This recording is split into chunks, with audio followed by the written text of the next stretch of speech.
Where's the fun in waiting? Play Sit and Go tournaments 24/7 only on Ace 2-3. This game involves an element of financial risk and may be addictive. Please play responsibly and at your own risk.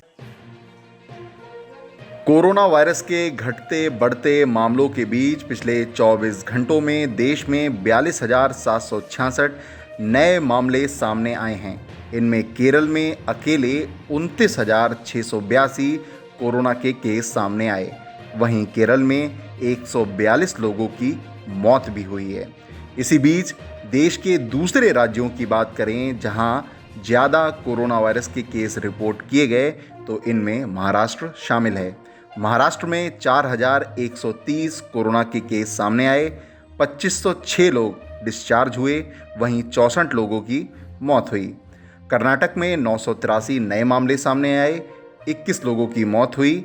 पश्चिम बंगाल में 700 नए मामले सामने आए। इसी तरह आंध्र प्रदेश में 1,502 corona के नए मामले सामने आए। आखिर केरल में केस क्यों बढ़ रहे हैं, इसकी वजह क्या है, इस बारे में केरल के तिरुवनंतपुरम में मौजूद डॉक्टर ने क्या बताया, ये पहले समझ लीजिए। We have a very strong surveillance system which has been there from the very beginning of COVID and even at the time before. Public health surveillance under integrated disease surveillance program very strong and very vibrant in Kerala.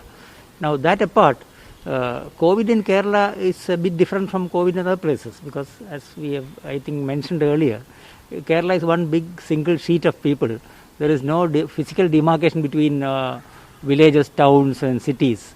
Right from the northern end to the southern end is almost one continuous sheet of people.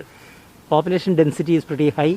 Kerala में corona के बढ़ते मामलों के बीच Sunday lockdown जारी है। हालांकि लोग अपनी ज़रूरत का सामान लेने के लिए निकल रहे हैं।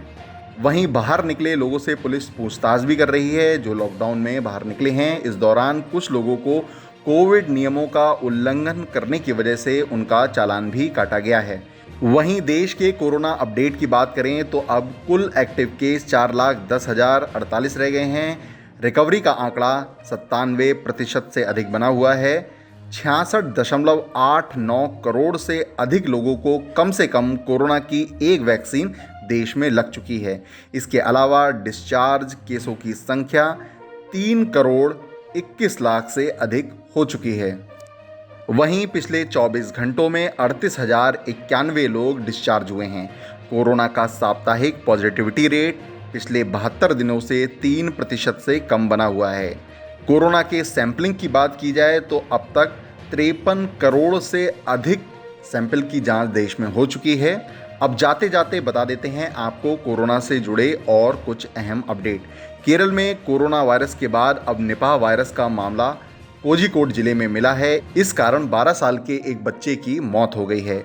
बच्चे में शुरुआत में एंसेफेलाइटिस और माइकोकार्डिटिस के 3 सितंबर को लक्षण देखे गए थे।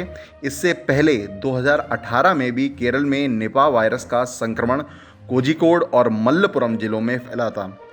वहीं न्यूजीलैंड में पिछले 6 महीनों में कोरोना वायरस के कारण पहली मौत का मामला सामने आया है।